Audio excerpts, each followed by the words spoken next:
This is FYI News 13, brought to you by SSPTV and the Hazleton Standard Speaker. For your information, fire companies from around the area responded to a 3-alarm fire in the Valmont Industrial Park. That story is next. Good evening and thank you for joining us at FYI. I'm Ken Cara. Police are on the scene of National Pen Bank on Route 309 in Drums. FYI Sam Lassant Jr. is on the scene and sent us this photo. He talked with a customer who was inside at the time. The customer told us that a man about 6 feet tall came in wearing all black and a mask. He asked everyone to get on the ground and then jumped over the counter and grabbed some money. The customer told us he did not see a gun or knife. When the robber left, the customer ran out and saw the car, a gray Nissan. He also got the license number and gave it to police. Police are still on the scene. We will have more information as it becomes available. Fire companies from throughout the area converged on a 3-alarm fire in Hazel Township this afternoon. It happened just after 1 at Silgan Closures, 350 JC Drive in the Valmont Industrial Park. The plant makes bottle caps. Workers waited in the parking lot as firefighters battled the smoke and flames. When we arrived, we found a lot of fire on the top of line 1 and 2, extending down into line 1's process. There was some fire in the ductwork that quickly extended into the deck of the roof. We tried to keep the fire out of the oxidizer because there was stones that heat up to burn off residual from the process of the machines. That was about 1700 degrees. Unofficial reports say there was initially an explosion on the roof, but the chief could not confirm that. Fire companies from as far as Monoy City responded, and Hazelton's fire department handled calls for the township as it battled the plant fire. Units from other communities covered for fire departments that responded to the 3-alarm fire as well. Ambulances also responded. Luzerne County Emergency Management Agency found there was nothing harmful in the air inside the building.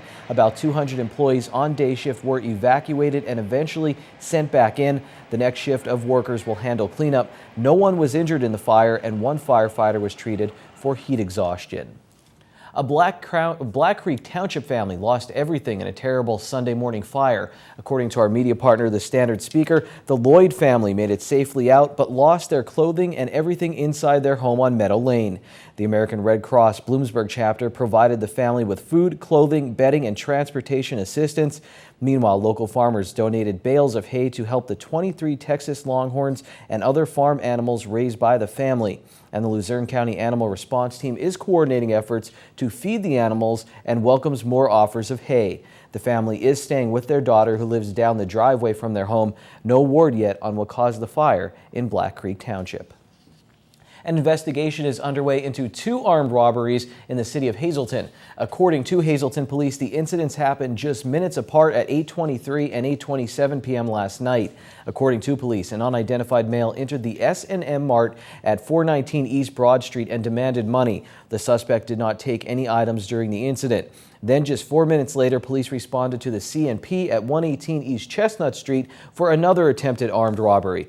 During that incident, 2 males entered the store and demanded money. Again, no money or items were taken. The 2 suspects then fled. Police are investigating the possibility of a firearm being used during the second armed robbery. Anyone with information on either of these cases are asked to call Hazelton Police by dialing 911. Last year, D'Angelo Brothers Incorporated Services announced plans to locate its world headquarters in downtown Hazelton. Now word that an indoor walkway will connect the former Traders Bank building, which will house those headquarters, to the Markle building. And a second walkway will connect the Markle building to the Hazelton parking garage. The Markle building is owned by George Hayden Jr., who is partners with the D'Angelos in DHD Realty. The Markle to the parking garage span will be 125 feet in length, while the span between the Markle and DBI will be about 70 feet.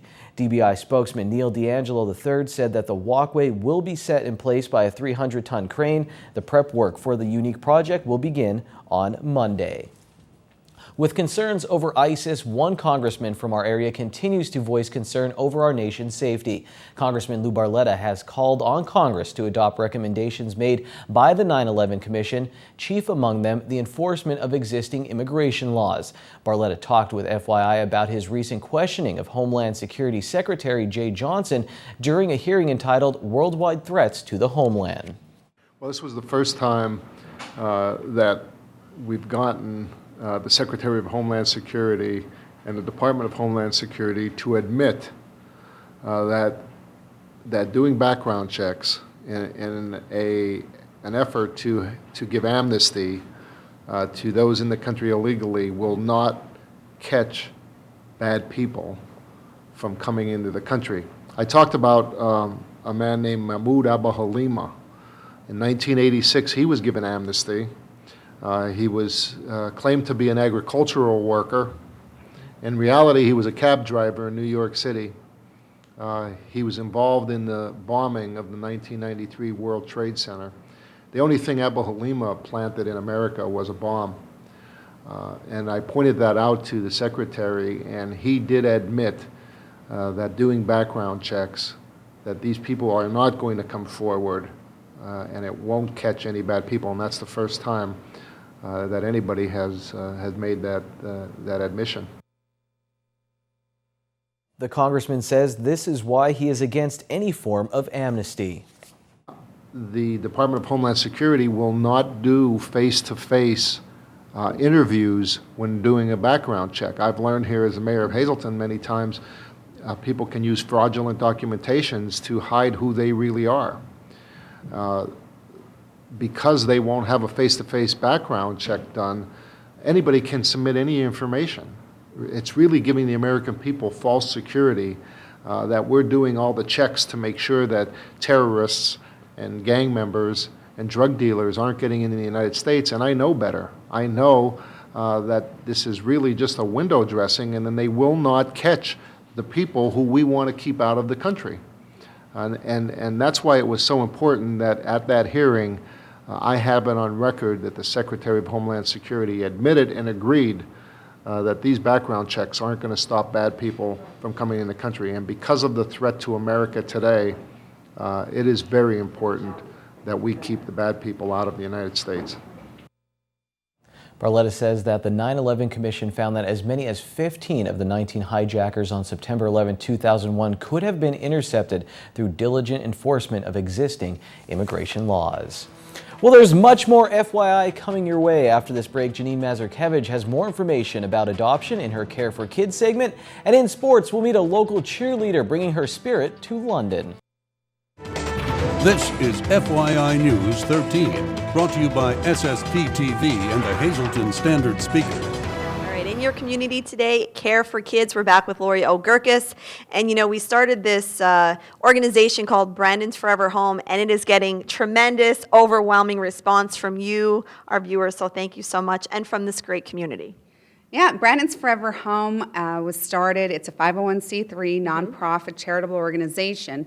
And we started with just hope and a dream and helping children out, and it's really blown off the charts as far as an agency and helping children in need. How did it all start? It started actually with the Christmas drive. We started 3 years ago doing a Christmas drive for children in need, and within 5 weeks we collected 1,500 toys. And then the next year we collected 3,000. And now we actually have people donating probably twice, 3 times a week, items for children in need, and it goes anywhere from infants all the way up to 18-year-old children who are aging out of foster care and starting their first apartments. So Brandon's Forever Home, the items that you're getting through the collection are going to whom? They're going to children who are in foster care or children who are aging out of foster care and weren't adopted.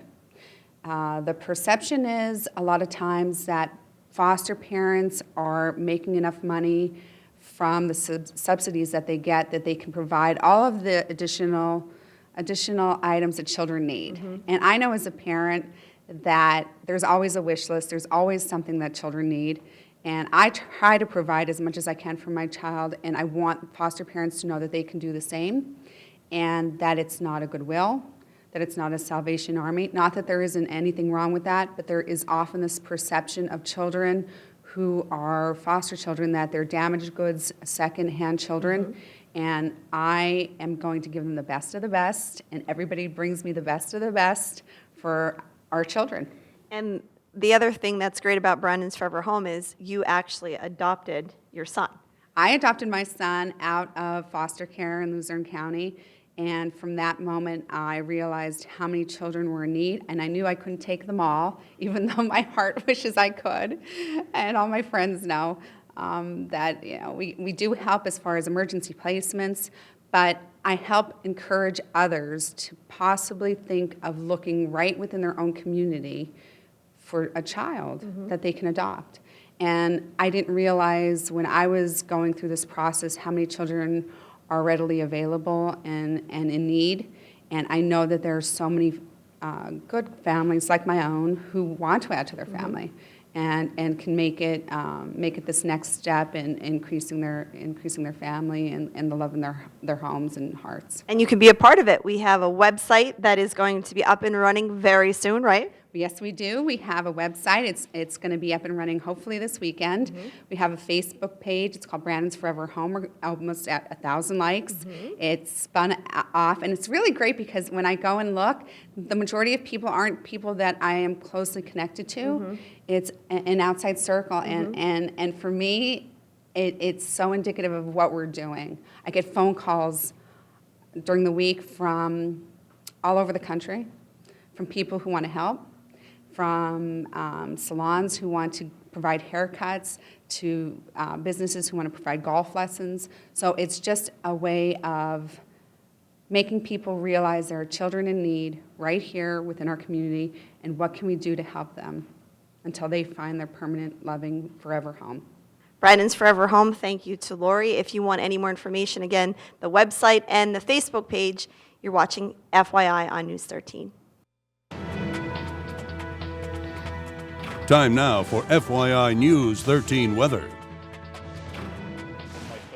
When I first took this weather shot, I let the camera roll for 15 minutes. Hashtag videographer problems. A little behind the scenes there. Let's take a look at the weather forecast. Move on. Maybe you don't care about that. Maybe you care about the weather. Here's the weather. Tonight, a chance of showers, mostly cloudy with a low around 55 degrees. Here's the extended forecast from the National Weather Service on Wednesday. 30% chance of showers. The high will be 68 degrees. Wednesday night will get down to 53. Thursday looks like a partly sunny day. The high of 66 on Thursday night.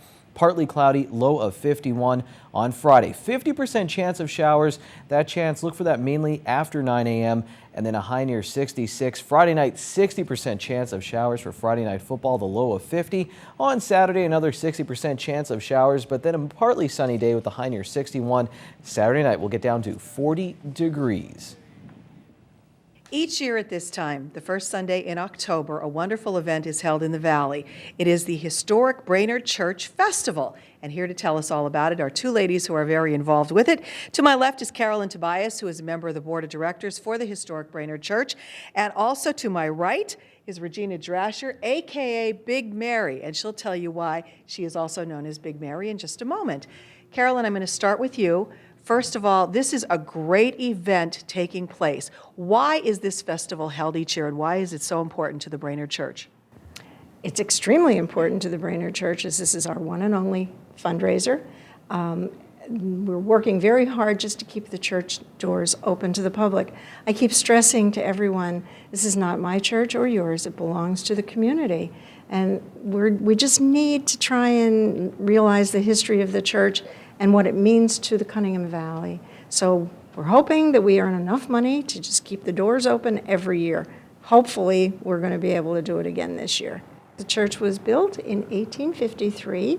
It was originally a Presbyterian church, and now we are non-denominational. We have two services there every year, Easter dawn, which is at 7 in the morning, and we also have a fantastic Thanksgiving Eve service, which also is at 7 in the evening. There's no electricity there, so everything is done in candlelight. And if you come this Sunday with what's happening, we have a very early little church service at 9:15 in the morning. It's a children's service, and it will be hosted by Sandy Murphy.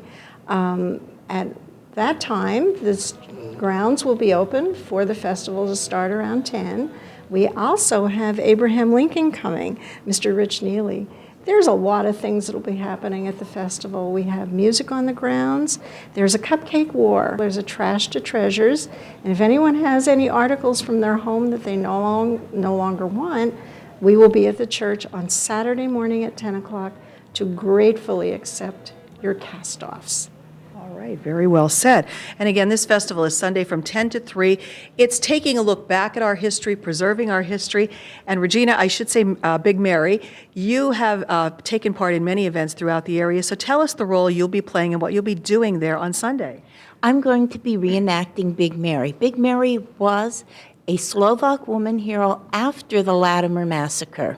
She was a force to be reckoned with. She was strong-willed. This woman gave birth to 10 children, but at the time of the massacre, only her daughter, also named Mary, age 14, was living. She rounded up all the local women.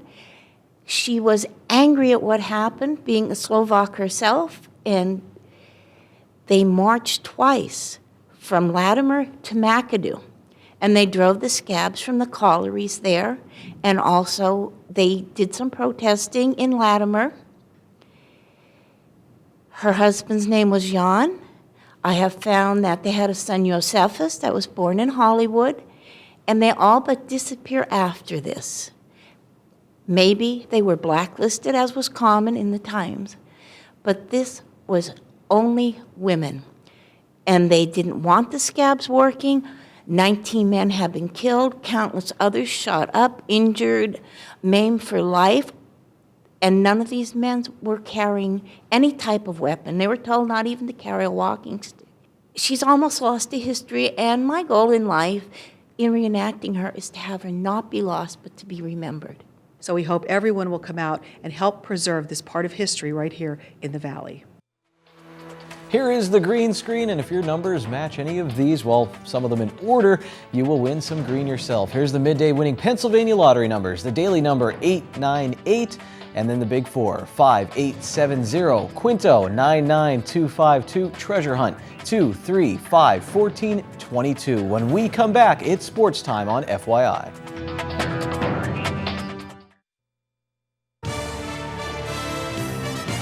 This is FYI News 13 Sports. Welcome to the Sportscast, and I am sitting next to an All-American. This is Jen Anderson. She's a cheerleader for Shenandoah Valley High School. She's a junior there. We'll talk more about that in just a moment. She's also on her way to cheer in London. We'll talk about that as well. But first, let's talk to her coach, Ashley Dudash. And Ashley, you cheered at Hazleton area. This is your first year at Shenandoah in charge of the high school. You wanted to bring in a camp, a UCA camp, for the Shenandoah Valley cheerleaders. Why was that so important, and what did the girls get out of it? It was so important to me because I remember going as a cheerleader, and I remember all the information that we learned in the stunting, how to stunt safely, and the cheers and the chants and the motions to go over everything. So I felt that seeing the squad, that would be our best bet to go that route, and so they can get team unity and bonding. And this opened up some doors, and Jen, you auditioned, became an All-American, and now have a chance to go over to London. Talk about what you had to go through. You said you had to learn a dance and a cheer, and that, just tell us what kind of goes into that, the work you put in. Well, they came in for the 2 days, and we learned it the first, and we auditioned the second. The dance was actually really hard compared to what we were used to be doing, and the cheer was like different than ones we did. And the jump, I'm personally not the best, so that was really difficult. But it takes a lot to like memorize it and to do the speed that they want you to do it at. Yeah, talk about memorizing things. You saw me try to go through this interview, and I screwed up twice before even coming into it. So to have to learn something in 2 days, that seems kind of intense. Yeah, it really was. And to practice it, it just gets you nervous, so you just got to go and do it. So you did it, nailed it, and now on your way to London, you told me something very interesting. They don't have cheerleaders in London, so you're going. So they have to take us because they don't have anything like that. So they take us from another country just to have cheerleaders over there. So you'll be there for the New Year's Day parade in London. That's amazing. You're doing some fundraising. What are you doing to fundraise? And if people want to help you, how can they help you out? Well, my mom, she's been baking all her life, and my grandma was opened up a bakery in New Jersey, but she decided to move up here. So they actually take orders on Wednesdays, and we bake Fridays and send them out on the weekend. And we're also doing little football player statue things for the Bears, Devils, Cougars, and other schools around us. And I'm also doing a Coleridge's shirt sale for Schuylkill County. All right, that's pretty. We'll get some contact information if you would like to help out Jen and Ashley. You go down to Shenandoah Valley, try to build to build your own program down there after coming from Hazleton area. What has that been like starting somewhere new? It's been really rewarding so far working with all the girls. I am basically building them from ground up compared to what it's been like at Hazleton competition. They don't go to any competitions or anything like that. But I feel I could leave a lasting impression on the cheerleading program. And what has it been like working with Jen? I mean, obviously she impressed the people from UCA. What's Jen like? Jen has been one of our better cheerleaders. She's also one of our main lifters for our stunting group. She's our back. She takes some pretty brutal hits and some nice black and blue marks and shiners to show for it. And Jen, what do you think? Last question I really want to ask. Maybe some people don't understand. I don't say don't understand about cheerleading, but how tough is it? How much of athletic ability do you really have to have? It actually is pretty hard to build and everything. I've gotten several concussions, black eyes, busted lips. People break things and everything. And it is a lot of beatings trying to stunt and everything. Well, good job. I used to get mad when I got grass stains playing soccer, so that's pretty intense. Well, good luck with everything. We'll give that contact information if you would like to help Jen out. Happy Wing Night. It's Wing Night at Bottlenecks. Get $2 off your order of wings or all-you-can-eat wings and boneless wings for only $14.95. Bottlenecks wings are voted best wings in the area year after year. Good evening, everyone, and here's tonight's social news. First tonight, happy birthday to Tom McGreedy. Love from your family and friends. Our next announcement, in honor of the Feast of St. Francis, Latimer United Methodist Church will be hosting Blessing of the Animals, Saturday, October 4th at 2 p.m. in the church prayer garden. All members of the community are welcome to attend this non-denominational service. Donations will be accepted for the Hazelton Animal Shelter. The church is located at the end of Quality Road in Latimer. Our next announcement, St. Peter and Paul Byzantine Catholic Church will be holding a Red Cross blood drive Thursday, October 2nd. Be held in the church hall from 1 to 6 p.m. For more info, call 570-793-6715. And finally, the MPB Community Players will be performing The Music Man October 3rd, 4th, and 5th at the Hazelton One Community Center.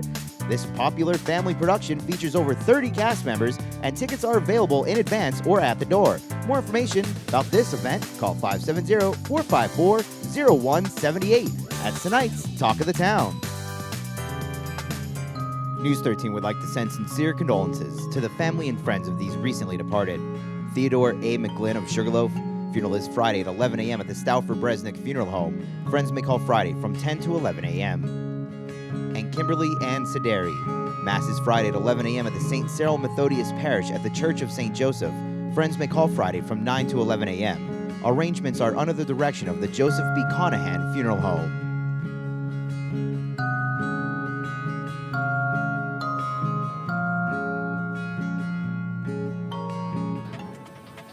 Attention pay-per-view subscribers, if you see your name right now in News 13, you'll have 13 minutes to call in and win a free movie from Service Electric Cablevision.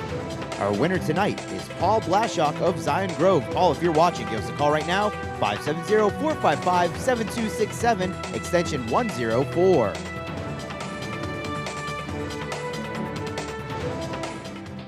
Tomorrow, Dave Seaman, the sports editor from the Standard Speaker, joins us. He'll talk about football, cross country, golf, and tell us about something very special the Standard Speaker is doing for the Major League Baseball playoffs. That's it for tonight on FYI. Take it easy, everyone.